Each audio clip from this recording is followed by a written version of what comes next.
সংগঠিত হিন্দু আৰু সমৰ্থ ভাৰত গঢ়াৰ লক্ষ্যৰে হিন্দু সন্মিলন দেৰগাঁও নগৰ মণ্ডল আয়োজক সমিতিৰ সৌজন্যত তথা সমূহ ৰাইজৰ সহযোগত দেৰগাঁৱৰ নয়ন শৰ্মা স্মৃতি পথাৰত উৎসাহ উদ্দীপনাৰে সম্পন্ন হয়।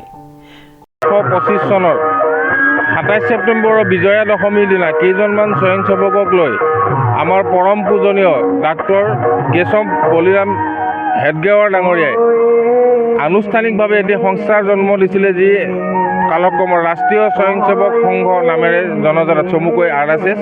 আৰু সেই RSSে আজি 100 বছৰ 2025 চনত অতিক্ৰম কৰিলে। এই 100 বছৰ অতিক্ৰম কৰাৰ উপলক্ষে বিভিন্ন কাৰ্যপন্থা হাতত লৈছিলে। ইতিমধ্যে সংঘ শতাব্দী বৰ্ষৰ যি উদ্বোধনী অনুষ্ঠান সেয়া আমাৰ সকলোতে হৈ গৈছে। তাৰপিছতে ব্যাপক ঘৰ সম্পৰ্ক অভিযান আছিলে, সেয়াও ইতিমধ্যে হৈছে। আৰু তৃতীয় পৰ্যায়ত প্ৰতিখন জিলা, প্ৰতিখন গাঁও, প্ৰতিটো চুবুৰীতে হিন্দু সন্মিলনৰ যি পতাৰ যোজনা লোৱা হৈছিলে, সেই উপলক্ষে আমি আজি দেৰগাঁও খণ্ডৰ দেৰগাঁও নগৰ মণ্ডলত আমি আজি ইয়াত সকলো গোট খাইছোঁ। ইতিমধ্যে দেৰগাঁও খণ্ডই 4 জেগাত হিন্দু সন্মিলন অনুষ্ঠিত কৰি গৈছে। হিন্দুৰ শক্তি যি জাগ্ৰত, যি লুপ্ত পোৱা স্বাভিমান, সেই স্বাভিমান পুনৰ জাগ্ৰত কৰা, হিন্দু সমাজৰ উন্নতি সাধন কৰাৰ লক্ষ্যৰে সকলো হিন্দু একত্ৰিত হৈ হিন্দুৰ দ্বাৰা, হিন্দু সমাজৰ লোকৰ দ্বাৰা এই হিন্দু সন্মিলনবিলাক আয়োজন কৰা হৈছে। ইয়াতো তেনেকৈ দেৰগাঁও স্মৃতি পথাৰত আজি হিন্দু সন্মিলন আয়োজন কৰিছে আৰু ৰাইজৰ উপস্থিতি যথেষ্ট উৎসাহজনক। ইতিমধ্যে আমাৰ কিছু সাংস্কৃতিক অনুষ্ঠান আৰু আমাৰ যি 3জন বিশেষ বক্তা আহিছিলে, তেওঁলোকৰ বক্তৃতা আৰম্ভ হৈছে। এনেকৈ আমাৰ আজি দিনজোৰা কাৰ্যসূচীৰে আমি এই অনুষ্ঠান চলাই নিম বুলি আশা কৰিছোঁ। আৰু দেৰগাঁৱৰ যি ৰাইজ, সেয়া আমি ধন্যবাদ জ্ঞাপন কৰিছোঁ তেওঁলোকৰ আশাব্যঞ্জক সঁহাৰিৰ বাবে।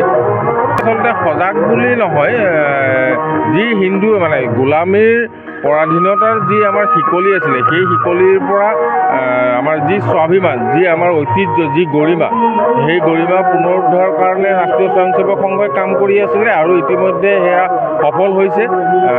আৰু বিশ্বৰ ওচৰত সি ওপৰ কৰি পেলাই আমি চলিবলৈ সক্ষম হৈছোঁ। আমাৰ যি লক্ষ্য, আমি সেই কাম তেনেকৈ আমি কৰি গৈছোঁ হিন্দু সমাজৰ ৰাইজৰ হকে। তেনেকৈ ওপৰত আক্ৰমণ আচলতে এতিয়া পৰাই নহয়, অতীজৰ পৰা হিন্দুৰ ওপৰত আক্ৰমণ চলিয়ে আছে আৰু এই আক্ৰমণ চলিবই। হিন্দু আচলতে সৰ্বেই ভৱন্তু সুখিনঃ সৰ্বেই সন্তু নিৰাময়, এই বাক্যশাৰীতে মূল মন্ত্ৰ হিচাপে লৈ পেলাই তেওঁলোকে আমি বিভিন্ন কাৰ্যপন্থাত আমি আগবাঢ়ি যাওঁ। আমাৰ গুৰুজনাই কৈছে যে কুকুৰৰ চিগাল গদৰ্ভৰ আত্মাৰাম, সেইটো কাৰণে আমি সকলোকে সমান চকুৰে আমি চাই আছোঁ। তাত কিছু অপশক্তি আছে, অসুৰৰ আক্ৰমণ প্ৰতিটো যুগতেই আছে, এতিয়াও আছে। এতিয়া খালি অসুৰৰ চৰিত্ৰবিলাক সলনি হৈছে, মুখবিলাক সলনি হৈছে। আৰু সেইটো কাৰণে আমি বৰ এটা চিন্তিত নহয়, যদিও এটা চিন্তিত হ'বলগীয়া কথা, কিন্তু তাৰ সমাধানৰ কাম আমি চলাই আছোঁ। হিন্দু সংগঠিত হ'ব লাগে, সংগঠিত হিন্দুৱে সুৰক্ষিত হিন্দু। এই উপলক্ষে অনুষ্ঠিত হোৱা দিনজোৰা কাৰ্যসূচীত ভাৰত মাতাৰ প্ৰতিচ্ছবিত বন্তি প্ৰজ্বলন আৰু পুষ্পাঞ্জলি অৰ্পণেৰে আৰম্ভ কৰি হিন্দু আৰু ভাৰত মাতা সম্বলিত কেইবাটাও গীত, মাত, নৃত্য আদি ছাত্ৰ ছাত্ৰীসকলৰ দ্বাৰা পৰিৱেশন কৰা হয়।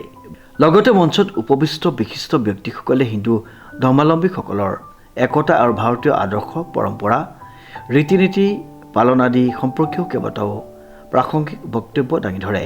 উক্ত সন্মিলনখনিত প্ৰায় 4 শতাধিক ৰাইজে অংশগ্ৰহণ কৰি অনুষ্ঠানটো সাফল্যমণ্ডিত কৰি তোলাৰ কাৰণে আয়োজক সমিতিয়ে সকলোকে ধন্যবাদ আৰু কৃতজ্ঞতা জ্ঞাপন কৰে। দেৰগাঁৱৰ পৰা নৱজ্যোতি ভঁৰালীৰ ৰিপৰ্ট, নিউজ নাও।